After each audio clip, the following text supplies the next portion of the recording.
Yon. So what's up? Kumusta mga ka-MG, Repa Pips? At sobrang tagal ng panahon hindi tayo nakapag gawa uli ng vlog, ano? At hindi ko ba alam ba't ganun. Sana meron tayong naiinom vitamins para maging consistent tayo sa mga bagay-bagay. Pero syempre, sabi nga nila, alam mo yung kasabihan na dapat nagpapahinga lang pero hindi hinto. Yun. Kaya tinutuloy po natin ang ating vlog ngayon. At ipo-focus natin dito sa bago nating gamit na i-install dito kay GoPro, na naka-attach dito sa ating helmet. Walang iba kundi ang ating bagong mic, dahil sa medyo sakit sa ulo yung dati kong naging microphone, at ito kasi hindi na powered yung dati kasi powered. At ngayon trinay natin ito. Medyo may kamahalan pero napag-ipunan natin, kaya thanks God, lahat ng bagay makukuha kapag may tiyaga, diba? Kapag may sipag, ayun. So itatry natin itong mic na to. Walang iba kundi yung sinasabi nila na noon pa man alam na ng karamihan. Pero syempre since bago tayo ngayon uli, parang naninibago ako since bago ulit tayo sa pagbablog, bigyan natin daan itong bagong mic na to. Bagong mic sa akin, pero sa inyo alam ko syempre, diba? So meaning itong ating vlog is para sa mga baguhang motovlogger na nag-venture sa motovlogging. At hindi alam kung ano yung mga gamit, hindi pa sure kung ano mga gamit na gagamitin sa pagbablog. So isa sa pinakamaganda sa market, mga guys, mga repaps, mga ka-MG, eto Purple Panda. Yan, Purple Panda. Yan na may subok na sa lahat ng larangan ng pagbablog sa motorcycle, ayun. Ngayon naka-install siya. In-install ko na kanina yan. At naririnig ninyo. Sana meron tayong audio. At naka-standard mic tayo. Yung input-output settings nya, naka-standard mic. So dalawang klase lang naman yan, try natin yung mas mabilis. Ayan, lakas ng whistle. Naririnig nyo ba mga KMG? Bababa tayo dito. Alright. Okay, 63. Hindi tayo makapagmabilis kailangan natin overtaken to mga to para masubukan natin yung okay, akit tayo. Okay na, subukan natin kahit naga 70 lang. Alright, ito na. Woo! Woo! Ito yung hampas ng hangin sa akin Sa 84 tayo. Yan. Oh. Alright. So hanggang doon lang tayo dahil ayoko nang iwalwal pa ng gusto. Okay, ngayon naman susubukan natin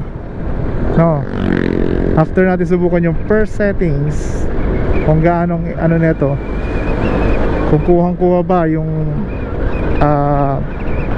wind noise, nakukuha ba yung boses ko, nakakuha ba yung sounds na pinuproduce nitong helmet na to. So yan, malalaman natin yan. So 39, nasa 39 tayo. Okay pa? Okay ba siya? Kayo makakapagsabi kasi hindi ko pa alam sa oras na to, Tinatry ko. Kasi itong helmet na to, inaano ko yung speed Kasi depende sa helmet ninyo. Kung maganda yung enclosure ng helmet ninyo, walang pumapasok na hangin, hindi siya nagki-create ng other sounds katulad nitong helmet na nung una hindi pa siya nilalagyan itong mount, GoPro mount.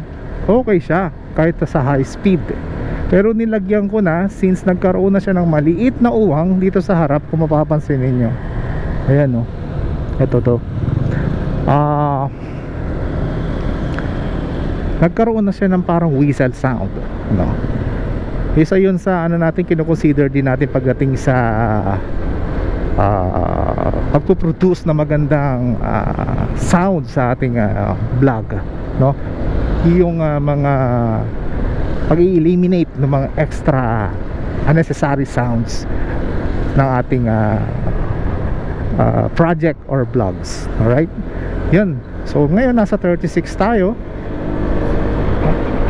Ayan, naririnig ko na. Kung naririnig ninyo, kung naririnig ninyo yung sinasabi ko sa inyo, yung whistle sound na parang pumipito siya. Ayan, nasa 46 na tayo, no? O yan, kung naririnig ninyo, under standard mic settings, kasi mamaya susubukan natin kung gaano ka-sensitive yung 20 decibel plus mic, no, na settings. Dalawa lang yan, no? Ayan, bibilisan natin, tignan natin. Syempre mas magandang outcome nito kapag ang mic natin ay ang helmet natin talagang magandang pagkaka-setup, no? Maganda, tahimik, katulad ng mga helmet na mamahali dyan, no? Meron tayong helmet na pang rides talaga, no? Pang long rides, Hindi ko pa kinakabit dito sa ating hindi pa natin ni-install, I mean dito sa ating mic. Pero for sure, the worst yung ano ko kasi, for sure syempre mas okay ang dating yan kapag maganda yung helmet mo, maganda ang enclosure, maganda yung wala siyang uwang katulad nito, no? Pero ngayon syempre masusubukan natin siya kung gaano siya ka-convenient, no, na gamitin kapag ganitong klaseng helmet yung gamit mo. Ayan, so nasa 44 tayo. Tatry natin under standard settings. Open visor. Okay, open visor tayo. Open visor tayo. Anong naririnig ninyo? So ito yung kinikreate niyang sounds. Close visor. Under 47. So siya nga pala, no? Maputol natin. Nandito tayo nga sa Porac, Pampanga. Papunta tayo sa somewhere in Florida.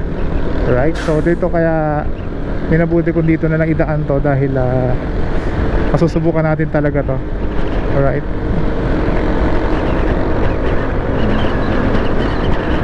alright, nasa 63. Ayan, naririnig nyo ba yung whistle?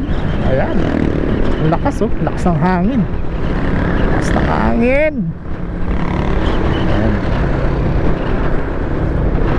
Alright, so 63 pa lang yun, no?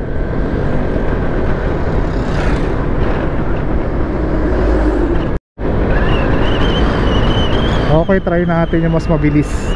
Ayan, lakas ng whistle. Naririnig nyo ba mga KMG? Bababa tayo dito. Whoop! Alright. Okay, 63. 63. Hindi tayo makapagmabilis kailangan natin overtaken to mga to para masubukan natin yung ano. Okay, akit tayo. Akit. Okay, na subukan natin kahit naga 70 lang. Alright, ito na. Ito na. Woo! Ayan. Woo! Ito yung hampas ng hangin sa akin Sa 84 tayo. Ayan. Ayan. Oh. Alright. So hanggang doon lang tayo dahil ayoko nang i-ano pa, iwalwal pa ng gusto.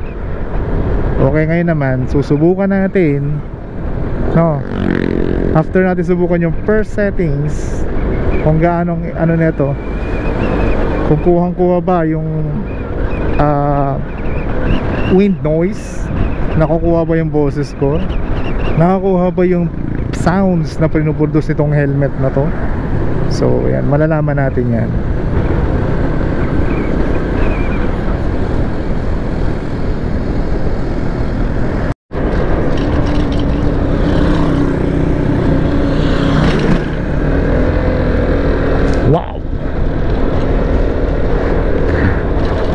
Alright guys, at nakapag-switch na tayo ng settings at nandito tayo ngayon sa settings ng under input-output dito sa mic, na mic plus or yung merong sensitivity na 20 decibel. Okay, so dito itatry naman natin, no, sa helmet na to, no, Kasi it depends sa helmet natin, kung anong gamit nating helmet, kung gaano outcome ang ilalabas ng ating mic, anong klaseng mic yan. Okay, but since nire-review nga natin tong Purple Panda, so parang review na rin, no? Not totally review, no, in terms of different aspeto, no, different aspects ng ating product na nire-review. Focus lang ako dito sa mismong paggamit, no, actual na paggamit nitong Purple Panda. So sa 21 natakbo, no, 21 kilometers per hour. So ano ba ang naririnig ninyo? Ayan, narinig nyo ba ang boses ko? Kapag sumigaw ba ako, merong parang garalgal? Meron ba kayong naririnig na garalgal? Meron ba? Kasi ibang mic ganun kapag nilakasan mo, pangit yung dating parang basag, no? At pag mabilis, dito nakapag mabilis ngayon, Rivals, kita ninyo masyadong malubak at medyo merong sitwasyon tong si Adela ngayon. Kaya pala kaibigan mga Rivals, si Adela, ito ating ATV 150, no? Subok na matatag. Pero nagkakandalaglag na tong ano niya. Ito itong kinabit natin kaya nilagyan ko nito, kita nyo. So mamaya i-adjust natin yan pag uwi. So going back sa ating pinag-uusapan, yun, i-check natin sa bawat Diyos ko, para matatanggal na. I-check natin, no, ano bang outcome ng ating microphone sa settings na Mic Plus o 20 decibel sensitivity. Alright, ayan, mamaya paglabas natin dito sa shortcut ng Torak, no, papunta dyan sa may Barangay Pio, kasi siguro tayo ng Florida Blanca, malalaman natin sa highway kung ano yung ilalabas niyang sounds. Right, so sa pagsasalita kong ito, no, hindi ko kasi alam kung anong outcome, pero magbibigay na lang ako sa dalawang settings na binigay ko at the end of this video, no? A comparison, ano pa lang naman yun sa settings na yan. Okay, so para meron kayong idea kung ano yung the best na gagamitin ninyo settings sa different environment na ginagalawan ninyo o na ginagalawan ninyo. Okay, so eto,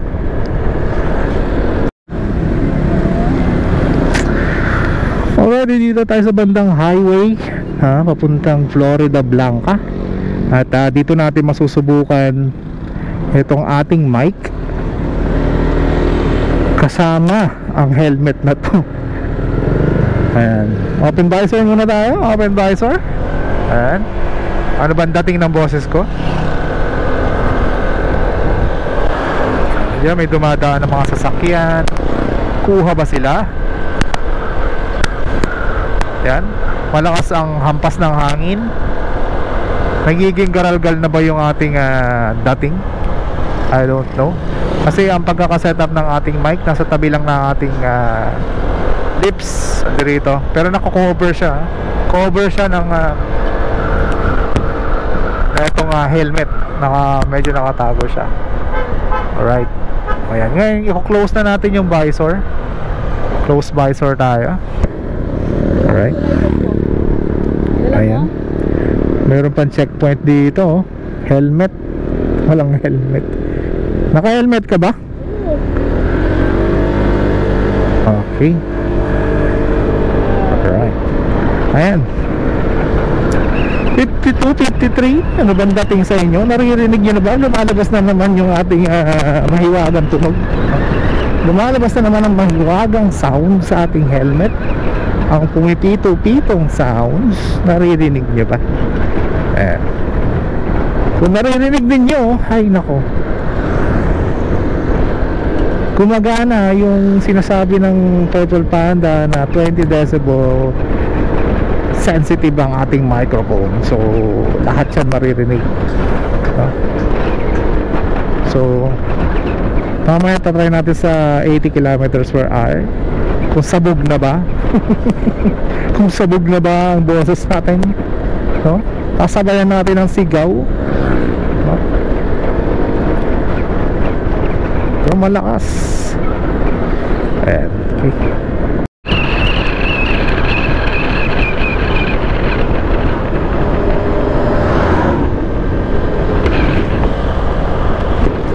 Alright, medyo lumuwag yung daan. Eto, kumusta naman ang boses ko? Kumusta naman ang naririnig natin dyan? Ayan, kumusta naman? So ayan, mamili na kayo, no? Sa ganitong klase niya senaryo, mabilis, freeway. Kung gusto nyo mag-vlog ng ganito, depende naman kasi yan eh, no? So alam niyo meron ko yung magiging idea kung ano yung setup na gagamitin niya. So hindi lang naman kasi porket na nakasaksak na, kailangan alam niyo din yung magiging dating, no? Magiging dating ng ating mic. Dapat kasi alam niyo ba, audio ay napaka-importante yan sa pag-vlog, no? Long stretch mga idea para masubukan natin tong settings na to. Settings, kaso parang kumakalapit yung kasama ko sa likod, parang tatakot siya. So ingat-ingat lang tayo kasi kagabi, alam nyo ba, Diyos ko, galing kami dito sa ano na to, eksaktong daan na to, mayroong dalawang babaeng nagbanggaan. Diyos ko po, no, ingat-ingat tayo mga taps. Oh yan, pero ito, try natin, no? Subukan natin anong dating ang ating mic sa ganito kabilis, ang 70. Ayan, kasagan natin. Hindi mo alam mabilis eh, kasi natatakot yung kasama natin sa likod.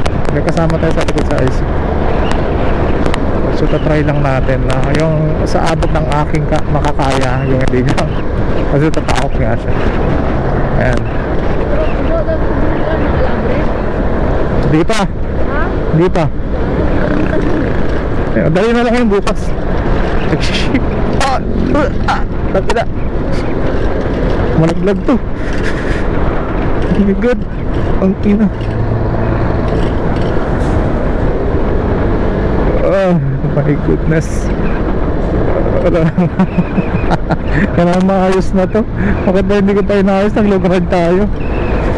Konti-konti anyway. So back to the ano tayo, no? Back to the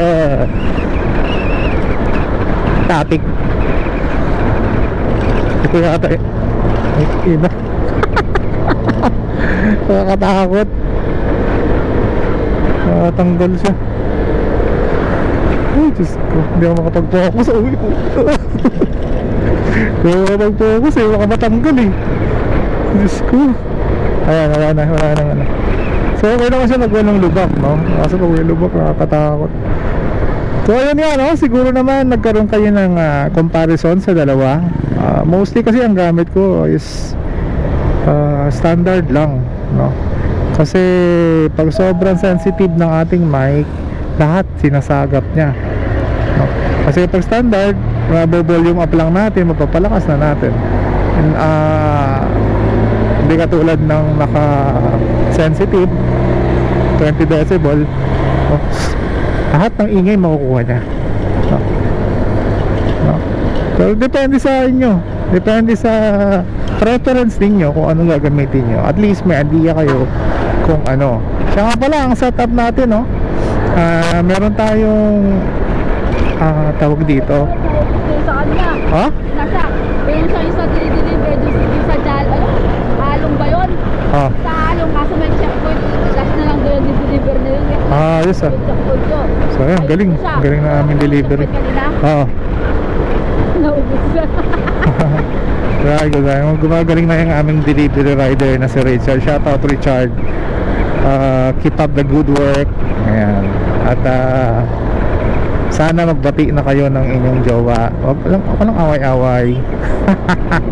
Anyway, back to the topic tayo. Yan, bahala na kayo kung anong preference ninyo. Basta ako standard lang. Ayoko kasi masyadong maraming naririnig na kung ano-ano sa microphone, nakaka-distract. Alright, ayan. At ang ano nga pala, ulitin ko ang setup. Gamit ko GoPro, syempre with mount. At meron tayong anong tawag dito,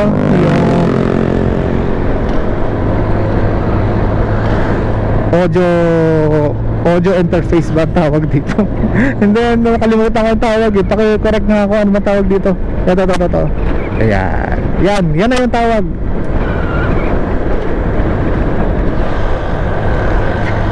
Ito, nakalimutan ko kasi yung tawag dito sa ano na to, sa setup na to, sa item na to. Hindi kasi gagana yung ating ano pag wala itong audio device na ito. Ayan, bahala na kayo dyan. Comment nyo na lang, correct nyo kung ano yan. Nakalimutan ko ano makakalimutin ako ngayon. Kulang yata ako sa ano, Memo Plus Gold. Anyway, yun lang. At kasi pinangarap mo talaga magkaroon ng ganitong klaseng mic na parang napakasimple lang pero very powerful, no?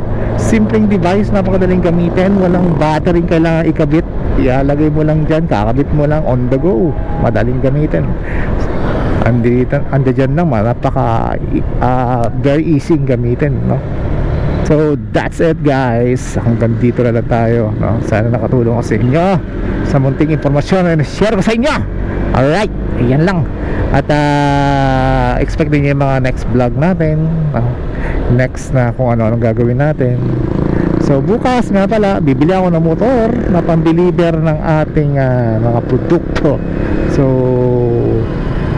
tsaka pala engage tayo sa mga pagde-deliver ng mga frozen meat, katulad ng mga sanjipsal, kung ano-ano pang mga frozen dyan.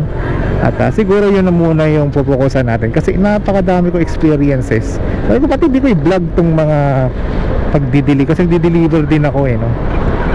Bukod sa meron din kami nagde-deliver, maski kami rin nagde-deliver. Yan, ang daming mga experiences. May mga napupunta kaming lugar na hindi namin alam kung saan napapunta. Kung papunta na yatang langit o impyerno, hindi namin alam. Nakakatakot na sobrang dilim. Minsan pupunta kami ng sementeryo, hindi namin alam, naglalakbay na kami kung saan. So ang sarap lang i-vlog ng mga gano'n. Sana survival kayo kahit na maliit pa lang aming channel, pero I believe, no? Inshallah, sabi nga nila, no? So yun lang, ang buhay may mahalaga.